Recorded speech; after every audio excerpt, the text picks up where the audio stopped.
Welcome to Text on Text. This is Jed Sundwall. This month, we're talking to Alex Merose about the book Convenience Store Woman by Sayaka Murata. And we also discuss an essay called Marcel Duchamp and the Refusal of Work by Maurizio Lazzarato. This is a great conversation, as always. We go really deep. I'm very grateful to Alex for doing this with me. He recommended both of these texts to me. He came with an agenda and plenty of opinions and fun things to talk about. And we cover a lot of ground. The show notes on this one are really long, and I really enjoyed it. Very fun conversation, quite short. We had to keep it short because we were doing this at our CNG conference that we did last month. I'll put in some link to something about that in the show notes as well. That was a big hit. And anyway, thanks for listening. I hope you enjoy it. Max told me I'm going to clap. So that's going to put spikes on the sound wave that I can see in the editor. That it's easier for me to, because I've got to sync the time with the iPhone video. Oh yeah, that's smart. So it makes it, I can see myself clapping in the video, and it's easier for me to sync up. So it's actually a big problem in neuroscience. Everything is based on having one centralized clock, and you have like all these different types of measures of like single cell recordings and EEG, and you really have to do the precise matching of time or whatever that. If we only had a clap in like neurons or something like that. Wow. Amazing. Okay, well, unbelievable. That's going to stay in the recording. So welcome to Text on Text. Good to be here, Jed. Yeah, that's right. Alex, welcome to Text on Text. Well, thank you so much. Yeah, no, it's a delight. It's fun to do this in person. For what it's worth, we're doing this at the Cloud Native Geo Forum conference, the first one we've done in my hotel room at Snowbird. Right. So hence the interesting backdrop. But let's just cut right to it. Are you a technologist? I'm happy to pay the tax to be on the podcast, Yeah. Jed. I think the appropriate answer of reflecting on this is that I am a technologist, but I'm a tired technologist because this conference has been going from early into the morning and late into the night. It's been so stimulating and exciting that that's the only way it could be. But yes, if I'm here, probably I'm a technologist. True. Or a policymaker. The other answer to that question that I've reflected on is I don't really think of myself as a technologist per se, actually more as a person who's prone to obsession. And in high school, I was in speech and debate and really obsessed with like the world of philosophy and all that. It kind of became a black hole in my life. And then in college, cognitive science. I was a cog sci undergrad and president of the student org or whatever, and was somewhat of a mascot for it and really liked that. And then I've been pretty obsessed with like technology, especially like work, a lot of things to do with AI for a good long time since I've graduated. And I think really only in the last year, I'm like moving on to the next thing I'm really starting to be obsessed about. Okay. Well, then we're going to talk about whatever that is. Right. It's these great works of literature we have right here, these two texts. Okay. Yeah. So tell me how, I'm just confirming. Yep. So why did you choose these works? So I think people who know me would know that I just recently quit my job and spent 15 months traveling around the world.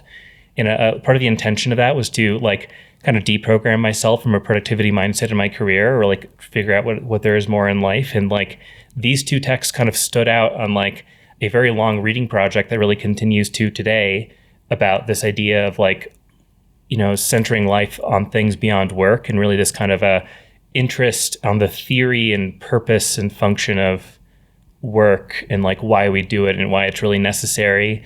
And these two texts, I feel really go well together.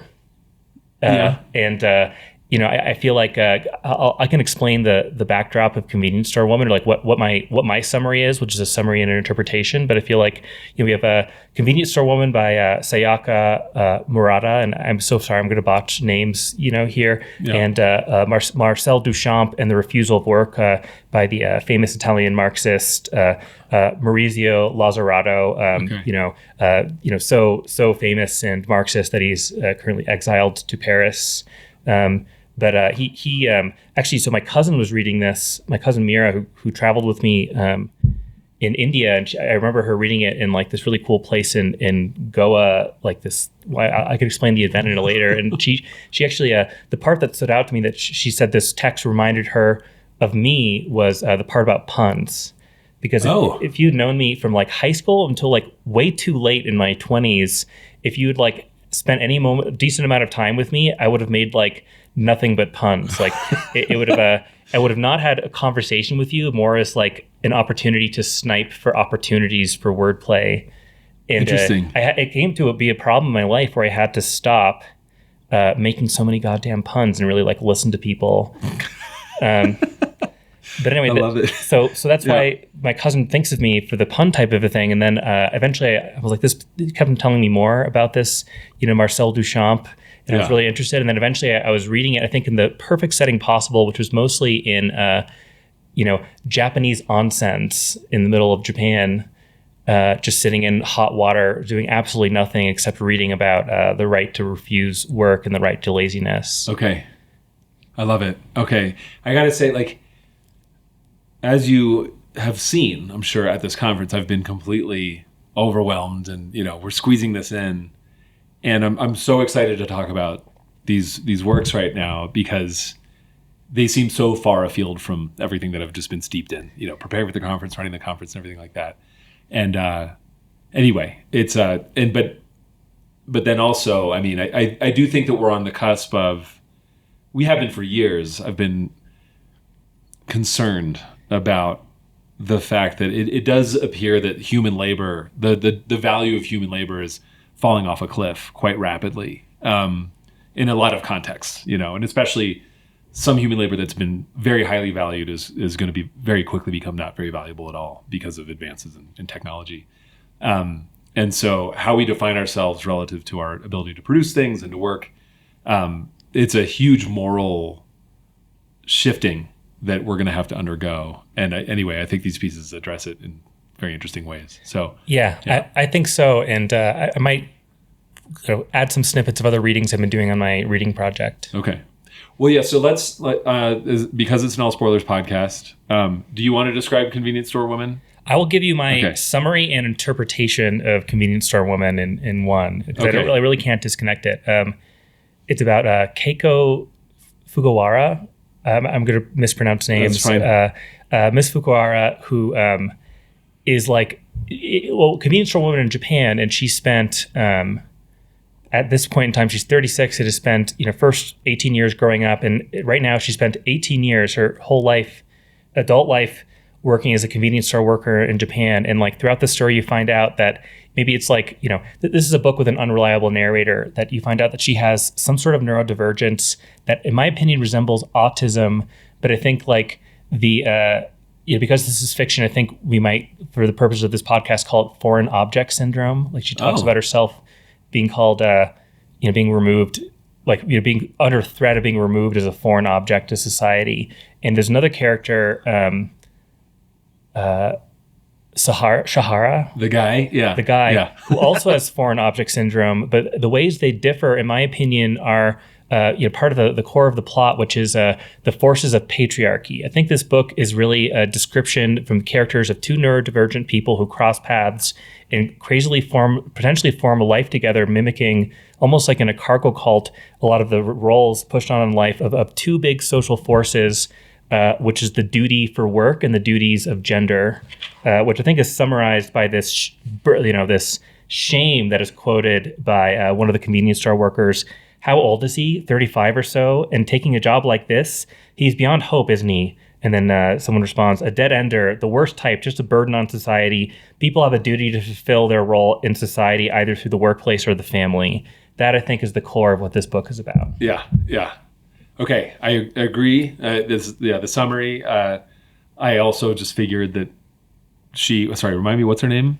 We can call it Keiko. If that's... Keiko. Yeah, Keiko is like has autism in some way. Like there these great passages that are like harrowing at times where she's just like, I don't understand why, like, if you really wanted the baby to be quiet, you could just kill the baby. Like she has these anyway, but she sees the world in a much different way than most people do and hasn't fit in. The one thing I think, and maybe you would get to this as well, though, I think there is something redemptive in the book. So, all spoilers to fast forward, she realizes like there are people, she does care about what her family thinks of her. She's sensitive to the fact that, like they're worried about her. They wish that she would get married. She knows that they're not happy that she still works at the convenience store. And so she's like, oh yeah, like I have a boyfriend now, and everyone's thrilled. And she's like, okay, well then I will continue to respond to the accolades that I'm getting and try to live this life. But then ultimately revolts against that. It was like, no, like I love the convenience store. It is an organism that I understand, that I can contribute to, and I want to be a part of it. And the weird sort of what I would consider sort of somewhat twisted happy ending is that she then just sort of like bails again and is like, no, I am a convenience store woman. I don't want to be a mom. I don't want to be a wife or anything like that. I'm very good at being a convenience store woman, and that's fine. And that's fine. I love that. I also love that ending and message of the book. And I love throughout the book, she talks about how like the convenience store is like a force of nature. Like she spends every day working at the convenience store, buying food from it, and coming back home. And there's a passage that talks about how like, if your cells are replaced every 7 years, by 18 years, only eating stuff from the convenience store, she is a continuum. She's made up mostly of the convenience store. And the description of her work and the amount of attention to detail, it really feels like she is like perfectly tuned with the ecosystem that is the convenience store. And I love how beautiful and how like, almost like a magical, natural force that she is in it. And I think the book does a good job in describing that. Yeah, no, very much how, again, she overtly describes the convenience store as like as a cell or something like as a living organism. And she's so attuned to the like, oh, there's a new housing development going up here, or an office building coming up, so we can expect this kind of thing to happen, or there's students, or da-da-da-da-da. There are advertisements happening, promoting this product, so we better make sure that it's visible on the shelves. She's very much part of this organism, understands it so well. And I think it's that last scene when she goes to the convenience store that like things aren't going well, and she doesn't work at this one, but she just starts like where she's like, wait a minute, like these shelves should be organized in this way, and you should make sure that you're promoting this, or da-da-da-da. And the people who work there are like, who is this amazing woman? But it's like, because she's such a part of it, like it hurts her to see that store suffer, and she's like, I can't help but to start, to sort of nurture it. It's weirdly beautiful. It's very beautiful because it reveals like kind of the nature of all work, really resolving down to care work, caring for other people. All work, at least this is like, let's say the words of David Graeber. All work is care work. You build a bridge. It's in the service of helping people get around. Even if you might have the title of like engineer. And care work really is the fundamental core work that people do. And I think it's best really encapsulated in Convenience Store Woman. As a convenience store worker, I think a part of the book that maybe at least I would like to talk about, and sure. I think that's like kind of the core of a theme that you brought up with the happy ending of her really caring about her family, is I feel like this book really reveals the force of gender and masking, like a patriarchy and masking into neurodivergence, into foreign object syndrome, or the idea of the autistic spectrum, in the sense that she really can effortlessly blend in, and she really cares about adhering to social standards and meeting the stages of life, because she doesn't want to be removed as a foreign object for various reasons. And she loves the convenience store work because it's an egalitarian place where you don a uniform and everyone is an equal. And it was for the first time in her life, as a person who didn't understand this whole system of language on top of life, she was told direct instruction that she could understand, like how to belong in society. But Shahara, he's really harmed by patriarchy so clearly in this book by his vast amount of learned helplessness and his pride in not being willing and thinking that he is owed or entitled to high status because of his gender, and not willing to do the core of work, which is care work. Yeah. Like what do you think about all of that? Oh man. I mean, yeah, his character is so funny. And he keeps talking about not the Dark Ages. Or he's like talking about like the Stone Ages, something like that. Yeah. So like there is there's something to the society that we've built and a modern society that we live in that part of the way that I would say that we think it functions is because it really does help us transcend some more somewhat primal aspects of the human experience.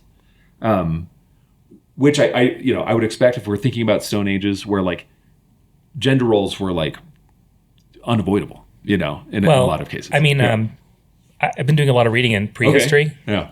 Yeah. The myth of this is how it is like in the Stone Ages is the revealing of the ideology of patriarchy. We don't, the prehistory is mostly mystery and we can only assume, and you have to look, it's hard to find evidence. We have like genetic studies or looking at indigenous communities all throughout the world of today. Yeah. And the indigenous communities of today, like, for instance, James Sussman writes in A Deep History. He's an anthropologist who studied in the 90s, the Jawasi, the bush people in Southeast Africa. Okay. And as their society, which is according to genetic tests, the like oldest isolated community of people, of people that for like, longer than 10,000 years of hunter-gatherer societies all the way up to the present, as they were shifting towards agriculture. As agriculture finally expanded into their desert habitat. And he will tell you again and again that in prehistory, in the Stone Ages, society was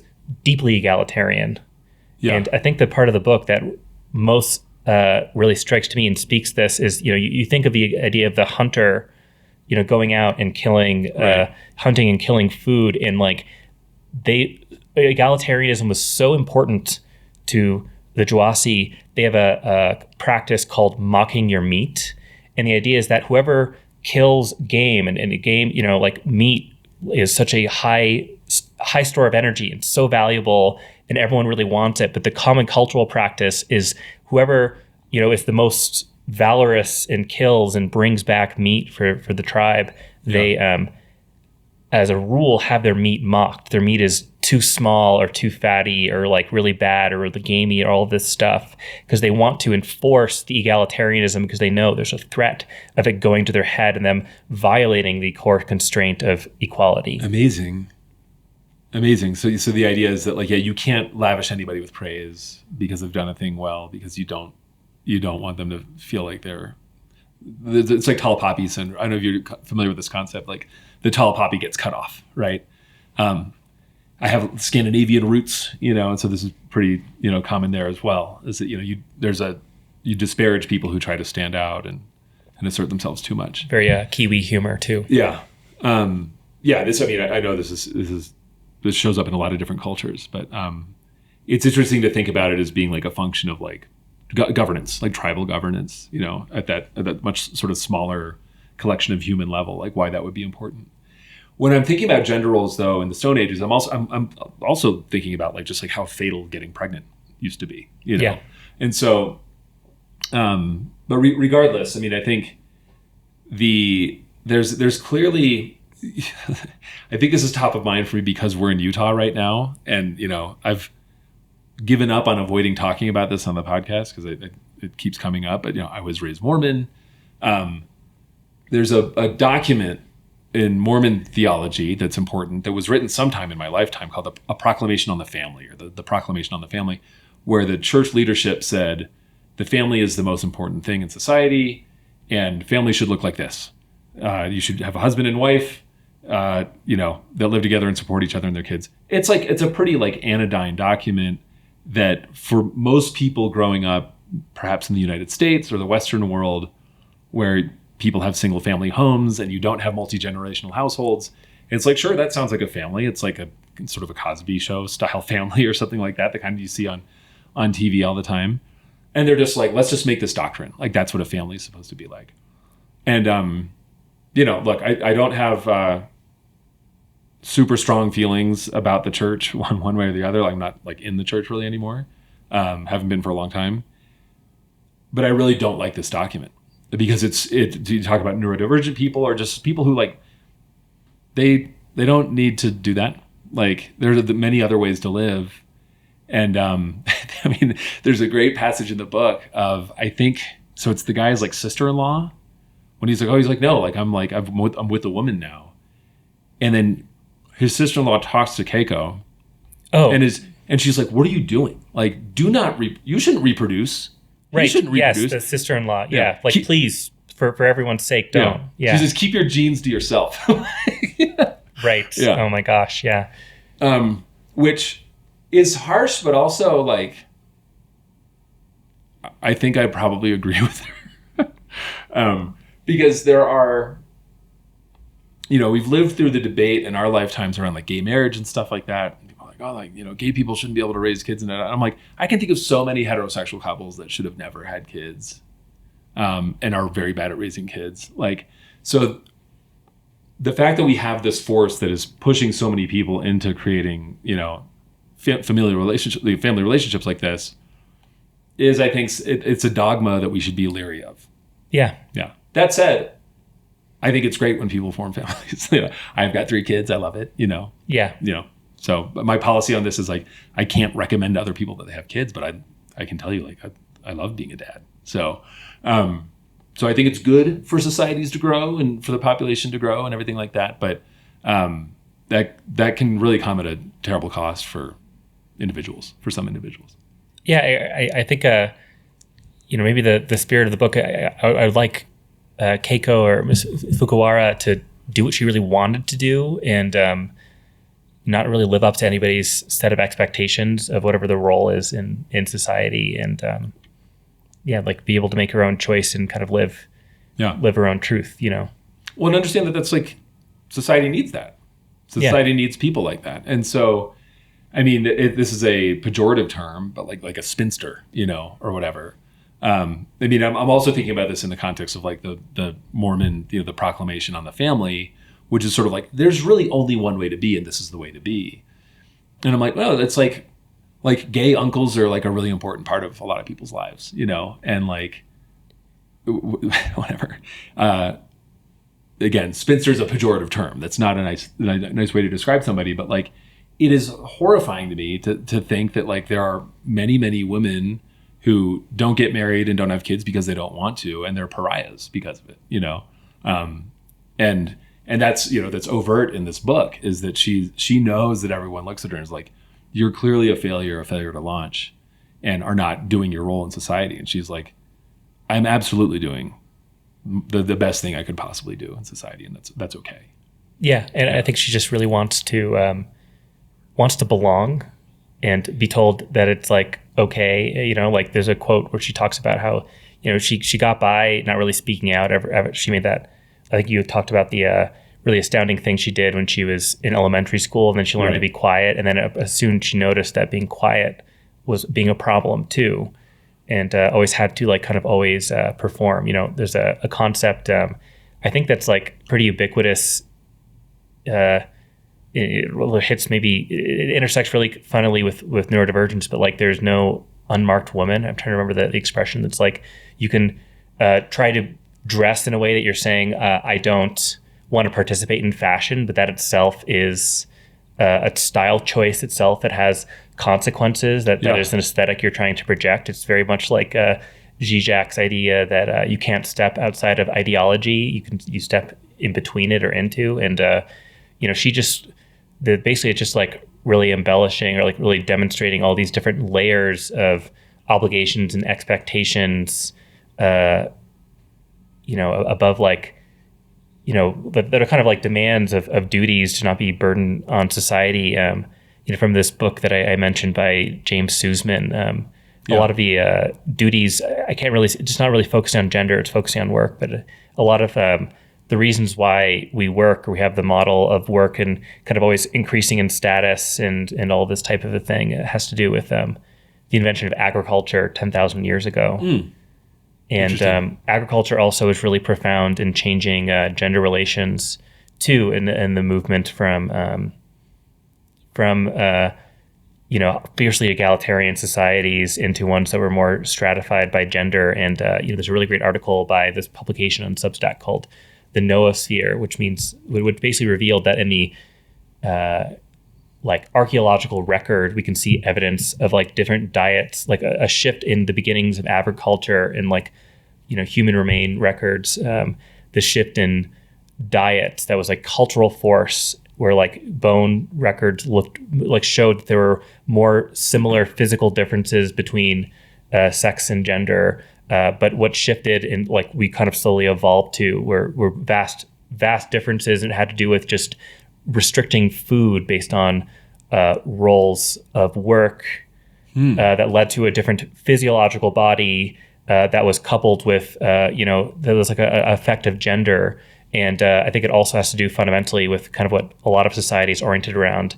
Why agriculture did this is because it was the birth of energy surplus in the form of grain. And what a lot of political theorists say is like kind of the root of inequality, and how much so is maybe an active area of debate. You recommended David Graeber's latest book, and he argues that it's not inevitable that inequality happened. And I've just started listening to that on an audiobook, but. Okay. I would like to, it is a matter somewhat of debate, but I think that a lot of anthropologists, the standard argument goes that like with increasing energy surplus, which a lot of money ends up resolving down to energy surplus, you have increasing amounts of inequality and other types of stratification and other parts of, social issues like gender inequality. Yeah. Interesting. Okay. Well, yeah, it's fine. So what's the book called? The History of Everything? The Graeber book? What's it called? Well, Dave Graeber's book. It's something like that, but I don't remember the name. I have 2 copies of it. I bought a copy, and then I found a copy in like a little library that's like a hardcover, and so I just took it because it looked cool. That's cool. Anyway, but I haven't cracked it yet. I haven't even started reading it. So anyway, I'm gonna have to move that up to the top of the list. Okay, well, this is a rabbit hole we could go down, but I'm not qualified to talk about. But I do want to talk. So let's shift to talk about this Duchamp essay, because I think you're teeing it up pretty well. I'm fascinated by this question: is like, can a human exist? Well, I mean, I think the answer is pretty clear. Like, we can't exist as humans in a society if we don't see ourselves relative to other humans.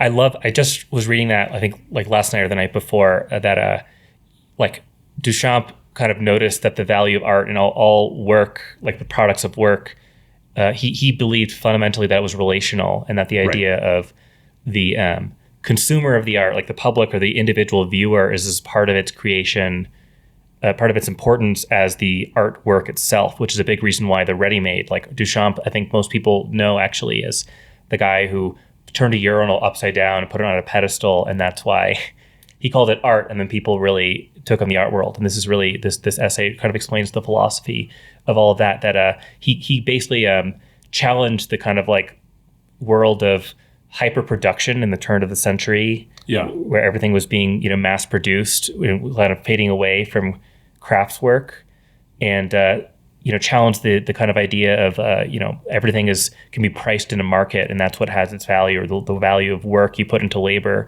And I really appreciate that you brought that up, that the everything really actually is relational. And I was just reading that I think earlier today too, and it kind of gets into this very postmodern problem of if everything is really relational, what happens when you get a lot of hype about things and the relational value, things get really popular. And even Duchamp kind of played around with it, where he rejected the commodification of art and then like commodified himself, because he loved to be full of contradictions, and that itself was kind of part of his work, which I thought was a really cool evolution. It reminds me of the art form vaporwave. You ever listen to vaporwave? Vaporwave, very cool Baudrillard influence stuff, which I think fits in here, but I'll maybe save that for a little later. Okay, you'll have to remind me who Baudrillard is, though, too. Simulacra and simulation. Okay, that's right. Simulation, simulacra. I forget the order of those words. Pretty sure I read that at the University of Utah many years ago when I studied English. So I'll confess, I didn't realize that I was reading a famous Marxist, but Maurizio Lazzarato's writing is the kind of, it reminded me of all the stuff I hated reading in undergrad, in terms of just like highfalutin academic stuff. But I loved it. Like the story of Duchamp is great. It's just the academic style of writing, and everything like that. Parts of it cracked me up. Okay. But no, it was great though. Like, And I'm glad it talks about Warhol in the end, because the whole time I was reading, I was like, this is reminding me a lot about Warhol. But sorry. What cracked you up? Oh, I mean, gosh, there were just a few lines, if I can find one. There's a weird printing of it, so fair warning. This is the printing I had. I don't know. No, I just mean it's like the front and back page thing. I didn't do the printing settings right, but the same thing happened to me. I printed it, and it's like half of them are upside down. There's the booklet thing in like Mac. That's what you want if you're printing a PDF at home. What is it? What do you do? You click I found out you click booklet and it figures out like how to do the reverse front back page. Smart. But I didn't do the booklet thing. That's what I really wanted. Okay. There's also a website that shows you how to print zines. You upload a PDF and it like makes a zine out of it. Oh, wow. Which is pretty cool. And we'll put it in the show notes or something like that. Okay, please do. Yeah, send it. So yeah, you do not have this highlighted. It was very funny because I once really enjoyed this line, but it also just made me laugh. Fire represents an idiosyncratic protest against metaphysical inertness established once and for all. The rejection of the constraint of form, fixed once and for all, freedom from ossification, and ability to take on any form dynamically, which Einstein called plasmasticity, perfectly matches Duchamp's thinking. So the thing is like when I read this stuff in undergrad, like this kind of stuff, I could not follow any of it. Right. Now I understand all of it. Yeah. But I can also laugh at it now. Well, that is like, I didn't highlight it because I'm like, what the hell are you even talking about? Yeah. I'm like, well, I understand. I agree. Fire is a really profound, beautiful thing. And I think there's something to say that it's like constantly dynamic and fixed at the same time. And I actually like this section where they're talking about the like intraments or the it was right after that actually. Yeah. That was really cool. Okay. And let's do it because we're talking about this piece, Coffee Mill, which I think is also very interesting. Well, I'll put in the show notes a link to so people can see Coffee Mill, which is a painting or illustration. I don't know what the medium was. Duchamp described the possibilities discovered with Coffee Mill in another way. The possible is an inframents. Inframents is the dimension of the molecular of small perceptions of infinitesimal differences of the co-intelligence of contraries, where the laws of the macroscopic, and in particular those of causality, of the logic of non-contradiction, of language and its generalizations, and of chronological time no longer hold. It is in inframents that becoming occurs. Okay, let's stop there. Okay, but like what I like about it, they kind of mentioned later, it's like it should matter that we notice a difference in two otherwise identical objects than to treat like two people, like a group of twins, as equivalent as raindrops. Right. Like I think that is the value and power of an inframents, and I think it's actually a really great lesson for technologists to have. I read a really influential article called "Computer Science is like organized forgetting." That interesting, yeah. And what I like about why I think Duchamp is so revolutionary is that he even thinks that language is a structure that we need to reject and really confining, like English as a language or any other human language. And like the inframents is this idea that like you actually really embrace the nuance and the detail in life and reality. And I think that is a pretty radical act. And like really, I love that as a kind of a color or cornerstone of his, right to like lazy action. It's really a challenge to work and production and mass production to be just like, there's a quote that's like, this person just paints the same thing over and over again. They don't make art, they make paychecks. Right. And instead, like to be like, well, if they're just painting the same thing over and over again, why don't I take like a shovel and hang it up and sign my name that's literally interchangeable with every other shovel, and then be like, this shovel is different because I picked it. Right.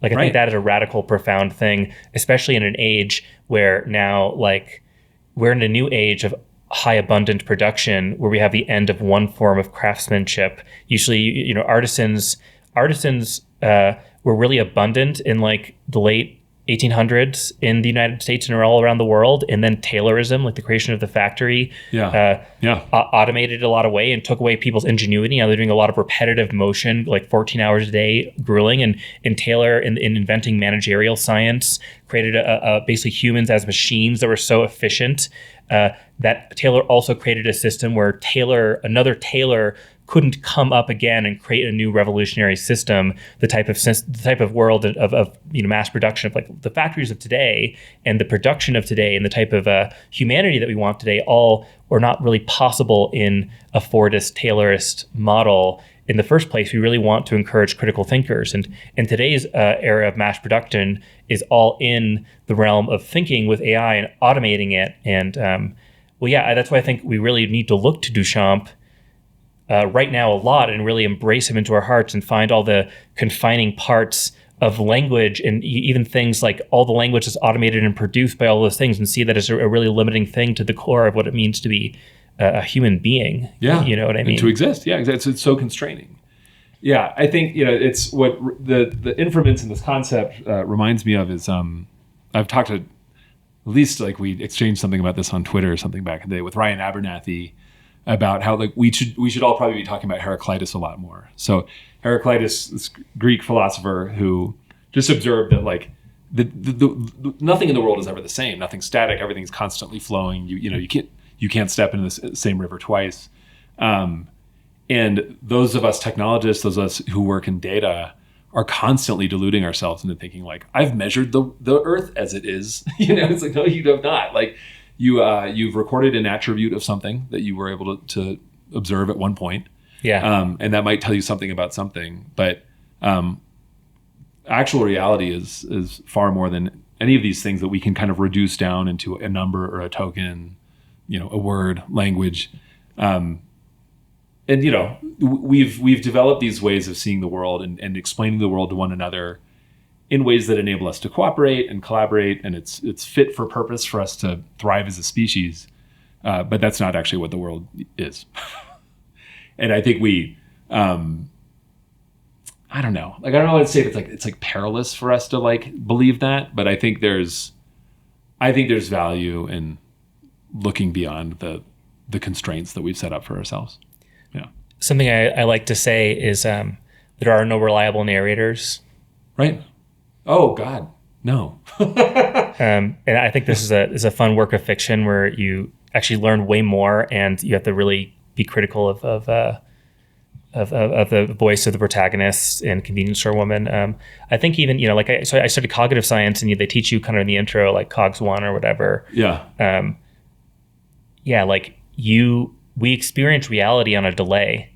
That they say as a joke that sound travels faster than light, and it's like, well, no, that's like literally not true. And it's like, well, you can process sonic information way faster because you have this really big the calyx of hell is like the name of this really big axon, like your eardrum system that like makes it so you hear things really fast, but most of your brain, like a third of it, is in visual system, and it goes into like your vision is really complicated. It's not like in computer vision where it's like a pixel that goes into a thing. It's much more like there's actually a lot of like the eye is not like a camera. There's a lot of processing that happens in the retina. Yeah, and it has so many of these like feed forward processing where like your perception is gated by what you're paying attention to. So like what you actually perceive is limited by what you're even seeing. And like it'll also do with, anyway, like I'm rusty in my systems neuroscience, and someone's going to point out a flaw, but like, it goes from like the retina all the way into the lateral geniculate nucleus into V1, and then up into the where and what pathways into the various, the temporal lobe or parietal lobe or things like that. And like a third of your brain is vision. And what I mean to say is that like you see reality in a delay. Yeah. But maybe you would hear it faster. And I guess like part of there being no reliable narrators is like, we can't really even necessarily trust our own perception with things. Like human perception is very faulty in the first place. And I kind of like that as like an all-encompassing philosophy about really embracing uncertainty, which is a thing I'm trying to do more and more in my own life. Yeah. Well, and I also think about this in terms of technology, and again, and how we continue to try to engineer solutions to, understand the world.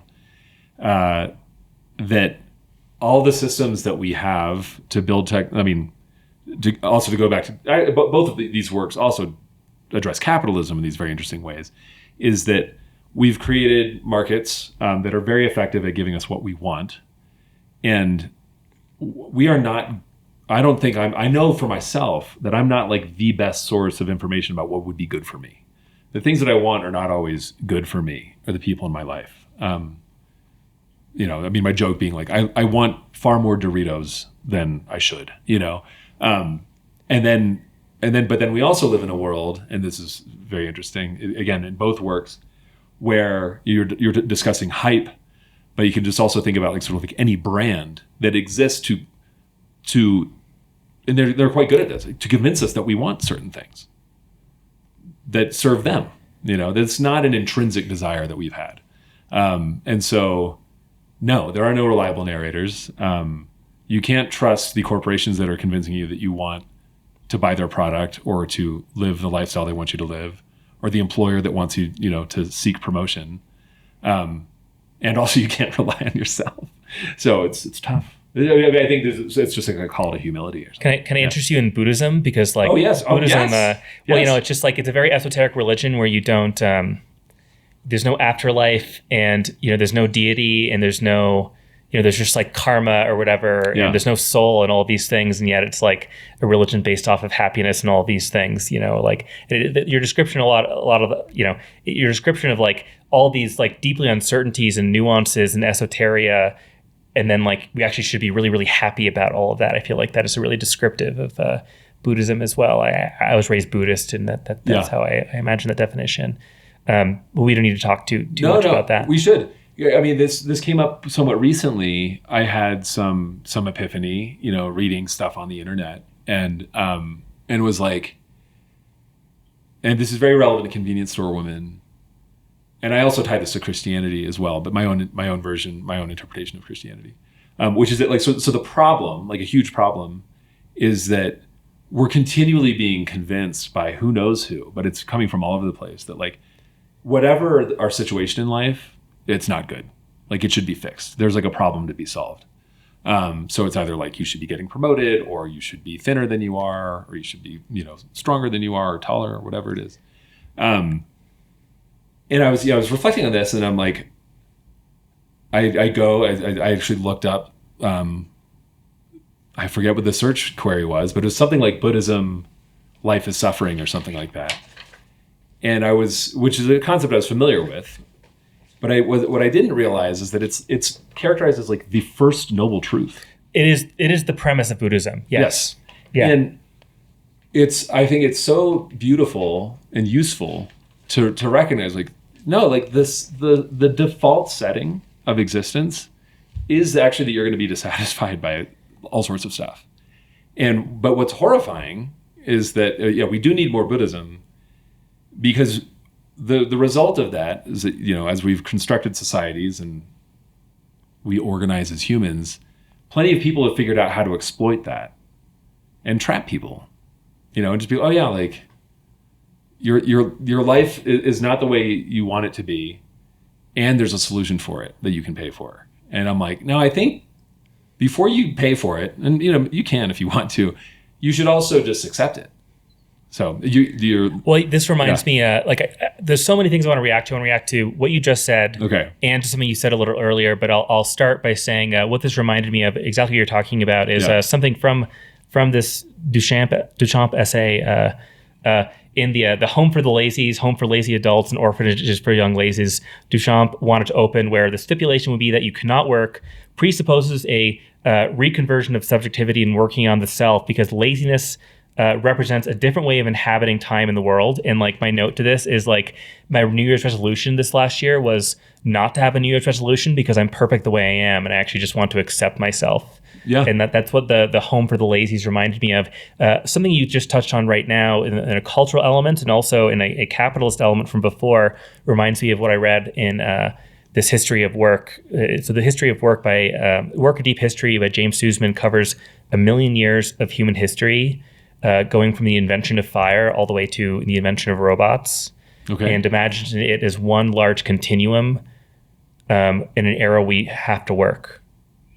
As just a premise, just to sell the book, because I think it was really an eye-opening book, much like this essay was really eye-opening for me. But he said that like in the 1950s, what really kept us working, when we, like from the 20s to the 50s, we came to a world where we had all the material needs very easily satisfied in the industrialized world. Yeah. And what kept people working was the consumer economy and consumer culture. And he opened up with this anecdote of the workers at the Kellogg Corporation in the history of Kellogg, like wanting to create a cereal to like inhibit people's like sexual desires or something like that, all the way to the corporation. The graham cracker was originally like designed to keep people from masturbating. Yeah, really So peculiar funny. thing. But then like the workers of Kellogg used Taylorism in like the factory to like greatly automate their work. They were able to produce so much cereal and breakfast foods that everyone would have their work and needs easily met. And they were like, they had they actually enacted a like 30-hour work week. They were working towards like, maybe potentially a 20-hour work week that Keynes predicted we might have in the present. And what happened? The Kellogg workers all voted to get more pay and work those 10 extra hours to 40 hours a week because they'd rather be able to buy a new car, the next one that comes out next year. They'd rather have more money as opposed to more leisure, which is why I think that both in a cultural dimension of like not wanting more, not needing to be a better self, but also not having to work more and work for all of these things, I think lazy action is the most powerful radical thing we can do as people in the world.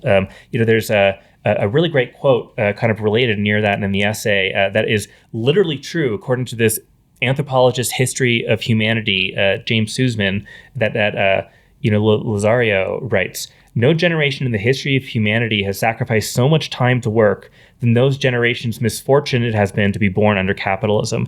Capitalism has condemned humanity to forced labor, regardless of the level of productivity achieved. Rather than freeing us from work, every technical, social, and scientific innovation has only tightened its control over temporality. And this is literally true. This is not figurative. We work more than the workers in the Middle Ages. We work more than the people did in prehistory, right after the invention of fire. The invention of fire actually compared to pre-human species, pre-human animals work like 60 hours a week if you include all the activity they do to chew and like eat food and forage for food because of the high amount of calorie demand. So like animals work a lot if you like kind of take a more generous anthropological perspective on work. Fire came around for pre-humans and literally changed our physiological bodies to create bigger brains, and we lost organs and had new teeth and all this kind of a thing. And cooking and eating gave us the ability to have the expanded minds that allowed us to navigate the world. And what it really did for us is give us leisure time. And with that leisure time, at least Sussman argues, and it's controversial, but people would argue that's probably where language came from as a way to kind of pass the time. Whoa. So the invention of fire gave us cooking in our brains and probably the beginnings of language. Amazing. Oh man, I love this stuff.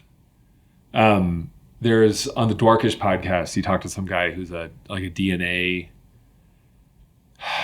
anthropologist or something like that, like trying to study like fossil records, but using DNA instead of which basically allows us to at least speculate what some soft tissue was like, as opposed to bones, right? So like typically we see bone structure and we can make guesses about what humans were like then. But there is some theory that one of the, many tribes and iterations of Homo sapien that, was around in prehistory, whatever, in ancient times, that has thrived, had some particular mutation in the DNA that's related to the esophagus, which is basically sort of like, there was one tribe that emerged that could just like control its vocal cords better, right? And they were apparently fit to survive because they were able to develop language or communicate in more abstract ways. Yeah, which is fascinating to think about. So, but this also, there's a direct line from that idea to Duchamp's criticism of language. So he's saying language was a mistake. It was a huge mistake. Yeah. It's really funny. Jeremiah Diamond says agriculture was humanity's biggest mistake, and there's some good reasons for that. And Duchamp thinks that it was language, and those are the two big energy surpluses of logarithmic time, the energy surplus of being able to extract calories from food from fire, and the energy surplus of not needing to have an economy of immediate return. We had energy surpluses because the environment changed and got warmer and allowed us to create agriculture. So, I mean, it's funny to think about why would this be a mistake? And here's like my imagination of like what it would be like to be a creature without language, or perhaps without agriculture, and I guess the stratified cultures that come with that would be that like your entire existence would be like a psychedelic experience. You're just tripping the entire time, and then you're just like, wow, what was that? And then eventually you die, and you're like, oh. Whoops. I forget the existentialist philosopher who basically said that they're trying to like be really skeptical of everything. And it's like, I cannot escape language. And, the biggest academic or scholastic achievement we ever achieve in our whole lives is being able to learn or speak a language. And it really does come naturally. And, it depends on your perspective on the brain. But like, the like East Coast kind of Chomsky school thinks that we have like wired in our brains, like specialized hardware to understand and know language. And I think maybe probably a lot of that comes from the fact that language is really tied to human beings being social animals. We are cultural animals, and language really is a fundamental product of that. And I would really be interested in a type of way we could be cultural without the way to vocalize. And I think that would be a really beautiful type of alternative timeline to imagine. Just dance.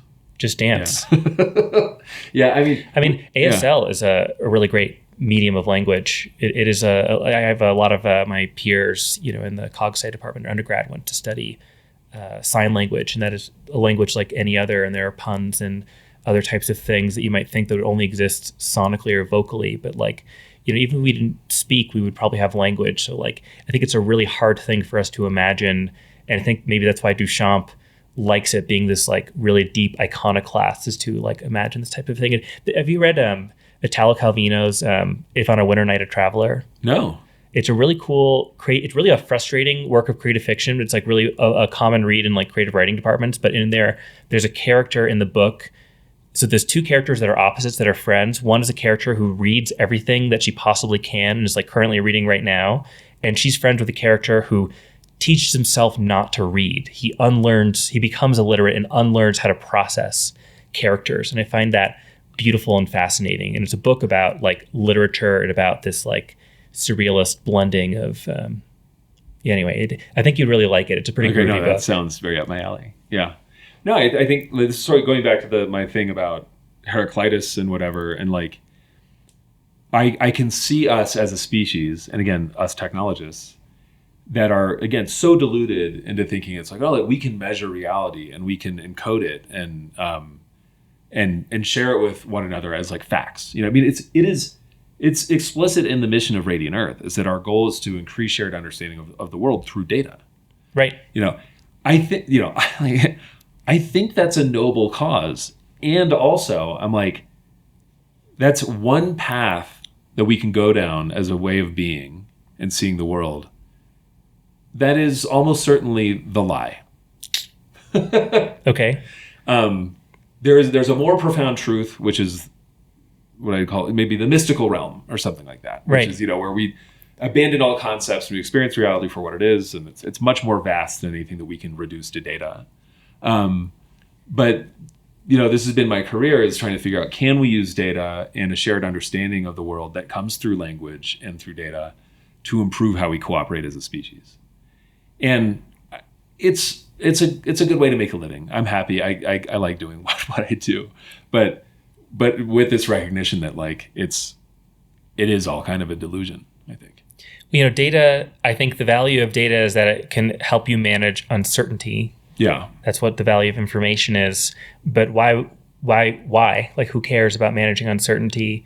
Like, why not embrace uncertainty? I think that's like, we were a culture that hollows Apollo and not Dionysian, according to like Nietzsche. We could embrace the like mystic party or in like kind of the chaotic, of vitality or valor or whatever. But I think you really do have a really deep lesson there that we want to manage uncertainty and create lots of abundant information because we want to care for one another. We want to cooperate. That's right. Yeah, and I do, we can go back to the care work thing. I think it's a really beautiful way to characterize work, or at least a lot of the kind of work that we could maybe try to aspire to do is just reduce it to, are we serving other people? And that actually, this is another thing that reading Convenience Store Woman reminded me of, was Marcus Aurelius's, one of his conclusions, throughout meditations. He's like, humans exist to serve other humans. And that is very much what she's doing. And what she's driven to do. Like, she cares so deeply about her customers. Yeah, I like the Kurt Vonnegut version of that, which is like everyone just wants to be used by someone. Yeah. Yeah. And also the Kurt Vonnegut will come out, I should mention, given this topic, we were just meant to fart around. That's exactly, yeah. Which is fine. Yeah. Well, and actually, two responses to that. It's funny being here at the conference. They're still printing a sticker that I designed when I was at AWS, which was the Open Data Program sticker. The motto was, the one that I came up with is "Open data is happy data," and then one of the subsequent team, who I hired. I love these people. They had to edit it. They're like, "Open data are happy data," which is accurate, and I think it's appropriate. But they came from. It was a John Lasseter interview, the Pixar guy, who also had this insight, which he may have borrowed from Vonnegut, where he describes Toy Story, and he's like, the narrative of Toy Story, it's very relevant to these texts as well, is that what is going to cause these characters anguish is not being used. Like the toys, like nightmare is to be thrown out and discarded. They only want to be used. And so I took that to this concept of being like, well, what does data want? It wants to be used, and that's what we all want. Yeah. Can I told my friend, hey, I'm going to be on a podcast pretty soon, and I'm reading this book, and I told him the basic plot of the book, and he told me something really weird from internet culture that actually is very relevant. So like somewhere on DeviantArt was this meme that went viral in the like queer autistic community. Oh, it called Sync Dog. I will show it to you now.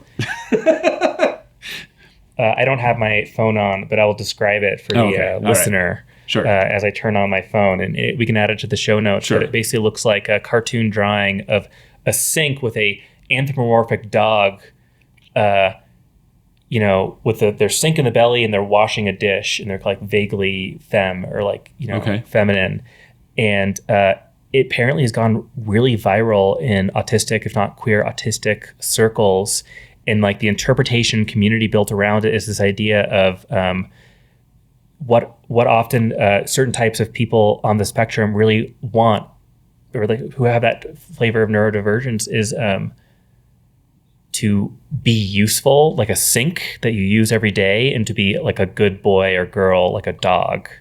And interesting that there's a thing to aspire to be Sync Dog. And it's kind of like, wow. To me, what I really love about this is it actually feels like a work of art that Duchamp would be really happy with. It's kind of like, it looks like kind of a really bizarre, weird, even like forbidden, like furry-esque type thing. Okay. And Duchamp would love that. Duchamp was like the original, like non-binary art. I mean, who say the original, but was like, we would call Duchamp non-binary right now, like Rose C'est la vie. Yeah, he has alter ego that he or she or you would want to reject the gender binary and really put an effort to do so. And I bet if there was like the seed of furry culture, Duchamp would totally embrace it. And I'm about to say, I don't really know the lore of Sync Dog, but like I think I saw like in a Google search that there's like a comparison of Sync Dog in a urinal upside down, and I'm like, literally they're making homages to Duchamp's work in this like viral internet community that has eerily a lot to do with both,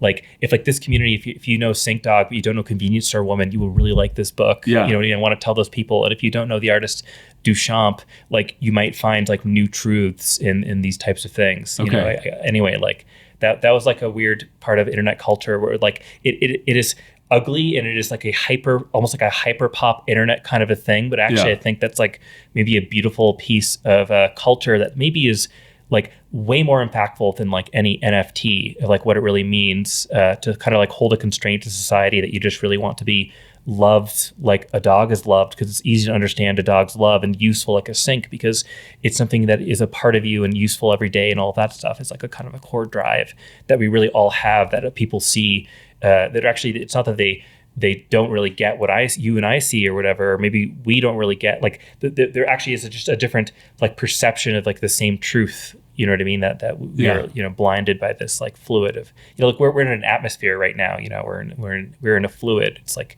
mostly nitrogen. Yeah. You know what I mean? It's that's the water in which we swim. Well, there are a couple thoughts on this. I mean, so I look forward to seeing Sync Dog. This sounds disturbing. I love it. But we had a conversation months ago, I remember, where we both realized that we suffer from being good boys. I want to be a good boy. Yeah. Please continue. Yeah. So as an employee, that was, I think at my own peril, I would just kind of say yes sir, and just kind of say yes to everything. And this is where I come to sort of my Buddhist version of Christianity, that I think what I really think Christ's message was to a lot of people. I think I see Christ as a mystic figure. He was so anti-dogmatic, and a lot of his message was to reject just a lot of sort of religious conventions of the time. But one summary, I think, of his message was he's like, there's no way you couldn't possibly be good. This notion that you're a child of God, that it rains on the good and the wicked alike, that like we're all here as just through some miraculous gift, and you should recognize that. That speaks to me very profoundly, and tying that to the first noble truth of Buddhism is that like you're born into this world, you will be dissatisfied and you'll suffer in some form, and you're fine, and like. It's like I still have a hard time internalizing that myself, but it's something I try to keep top of mind all the time, and as I go through the world, because there are so many entities trying to convince me that I'm not okay, or that I could be a better boy, Yeah, more good. It's not enough, but we just need a little bit of enoughness, Yeah. With all you can kind of do good enough. Have you heard of a bodhicitta? Do you know that definition in Buddhism? No. It is the particular form of enlightenment that you attain when you have in the deepest part of your heart the desire for every sentient being to become enlightened. It is this definition of enlightenment not as a freedom from the wheel of samsara, of the first noble truth of suffering, but instead as the very deep, earnest desire to alleviate the suffering of everyone around, and that's like a really core kind of belief in Buddhism, is that's why a lot in Buddhism, and maybe also it seems like too in Christianity, you have a really tight moral code. And the second great enlightened person, Nagarjuna, I actually see as being very much like Duchamp. Interesting. Nagarjuna was the second great enlightened being. He's a 11th century Buddhist philosopher who created paradoxical logic, and this is actually very programmery, where there's two premises. There's an A and a B, and he would be able to take every argument in propositional logic and create it's like the thing is not A and not B, and not A and B, and not neither A nor not B is the thing that I'm talking about that you should pay attention to do. And people would be in the 11th century India, which was mostly Buddhist, be talking about these esoteric ideas of the nature of metaphysics and existence, all these high-level abstract things. And he would use this new logical technique of paradoxical logic to literally refute all of them. And the purpose was because, what the hell are you talking about? It's really just about caring for people. Right. It's like a warrior in the battlefield with an arrow in his side doesn't really care about the nature of reality that you're all discussing. Yeah. So and not only that, I've also logicked circles around you to show you that everything you believe, every claim you make about the nature of reality actually doesn't really matter. We know nothing. Right. So he was like Duchamp, or Duchamp was like Nagarjuna, in the sense that he was trying to play with the limits of the thing using the rules of the thing of it. In the time Duchamp was doing, Duchamp was playing with mass production and kind of challenging what art is for, and art being the work of art, the work of an entrepreneur, being this great kind of neoliberal act of creation. He had tried to reject the art as a value and creation as an value of productivity, and really go back down into being and lazy and all this stuff. And I think maybe if there's a value beyond a rejection of production, it might probably be you just gotta care for other people. Yeah. Anyway. Yeah. Now what you've been waiting for, I will show you. Okay. Sync Dog. Could also be Dog Sync. I'm not totally sure. Oh my God. It's pretty good. Yeah. Okay. The internet is a beautiful thing. It is. Yeah. I mean, talk about creating, language is a mistake. I mean, Sync Dog is now something part of our lexicon, and, imagery and hypermedia coming in. We are all Sync Dog. Yeah. Yeah. We all will be. You and I at least are Sync Dog. We just want to be good boys. It's true. Yeah. Well then, okay, we have to leave it at that, because I have to get back to the conference now. Oh my gosh. To be a good boy. I've It's been a great conversation, Joe. Yeah, no, it's been great. I mean, we could go on forever. Yeah, well, let's... we'll do it again. Yeah, maybe I'm working on a piece of fiction. Oh, Yeah, but maybe we'll talk about that as the text. okay. All right, great. This is also, I'm declaring this on a podcast in such a way that now I actually have to write it. You know what I mean? Do you have a title? Do you want to? No. Okay. All right. Well, maybe I'll switch it to something else. You know? Okay. Yeah. Okay. Well, thank you. Thank you so much. All right. Hope you had as much fun with that one as I did. Like I said at the beginning, we cover a lot of ground in this one. It's kind of all over the place. Everything from ancient history to modern day convenience store management. All in the name of service. All in advocacy of lazy action. Which, by the way, I notice on this podcast, we don't ever describe what lazy action is. I read the Duchamp essay, and I'm not sure if I ever quite understood what it was, but my interpretation of it is just people do stuff no matter what. Like you can't sit in bed all day. You'll get up and do something. And so if you think about what would you do if you weren't really obligated to do anything by your employer or anything like that, what would you do? Like that's lazy action. In any case, this was a lot of fun to think about so many things. And as always with this podcast, it's every conversation, every text we read is a jumping off point to so many other things. So again, the show notes on this are going to be pretty vast, pointing to other stories and other texts and things like that. But I was very enriched by this conversation. I was very enriched by reading these texts and talking about them with Alex, and I hope you were too. So thanks for listening. If you like the podcast, please recommend it to a friend.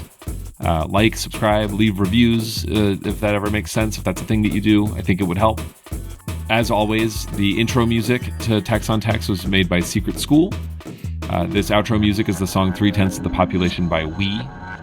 And I don't think I do any other housekeeping. Again, as always, if you know somebody who has grants that they want to give to stuff like this, let me know. It'd be great. Oh my gosh. Thank you to Max Lenormand for being in the room with us. I mentioned him at the beginning of the podcast.